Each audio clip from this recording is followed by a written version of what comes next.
വയനാട് ദുരന്തത്തിൽ 712 കോടി രൂപ ദുരിതാശ്വാസ നിധിയിൽ ലഭിച്ചതായി മുഖ്യമന്ത്രി പിണറായി വിജയൻ. കേന്ദ്ര സഹായം ലഭിച്ചിട്ടില്ല, ലഭിക്കുമെന്നാണ് പ്രതീക്ഷിക്കുന്നത്. പുനരധിവാസം സാധ്യമാക്കുമ്പോൾ ദുരിതബാധിതർക്ക് കൃഷിഭൂമി നൽകാൻ സാധിക്കില്ലെന്നും മുഖ്യമന്ത്രി നിയമസഭയിൽ വ്യക്തമാക്കി. വയനാട് ദുരന്തവുമായി ബന്ധപ്പെട്ട് നിയമസഭയിൽ ചോദ്യോത്തരവേളയിലാണ് ഇതുവരെ 712 കോടി രൂപ ദുരിതാശ്വാസ നിധിയിൽ ലഭിച്ചതായി മുഖ്യമന്ത്രി പിണറായി വിജയൻ അറിയിച്ചത്.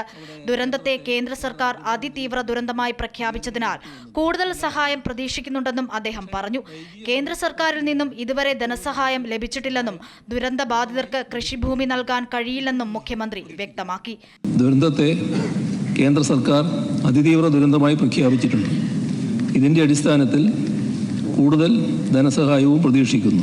അതേസമയം പുനരധിവാസം നടപടികളിൽ വീട് നിർമ്മാണത്തിന് വൻതുക തീരുമാനിച്ചതിനാൽ സ്പോൺസർമാർ പിൻവാങ്ങുകയാണെന്നും ദുരന്തം കഴിഞ്ഞ 6 മാസം പിന്നിട്ടിട്ടും പരിക്കേറ്റവർക്ക് ചികിത്സാ സഹായം ലഭ്യമാക്കിയിട്ടില്ലെന്നും പ്രതിപക്ഷ നേതാവ് വി.ഡി. സതീശൻ കുറ്റപ്പെടുത്തി.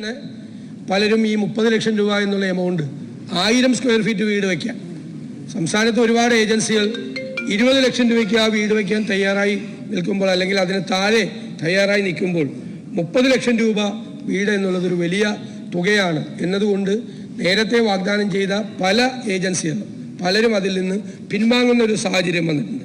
വീട് നിർമ്മാണത്തിന് 30 ലക്ഷം എന്നത് കണക്കാക്കണമെന്നും മാറ്റം വരുത്താൻ കഴിയുമെന്നും മുഖ്യമന്ത്രി വിശദീകരിച്ചു. ദുരന്തത്തിൽ സാമ്പത്തിക സഹായം അഭ്യർത്ഥിച്ച് രാജ്യത്തെ എല്ലാ എംപിമാർക്കും കത്തയച്ചതായും മുഖ്യമന്ത്രി പിണറായി വിജയൻ സഭയെ അറിയിച്ചു. അമൃത ന്യൂസ്, തിരുവനന്തപുരം.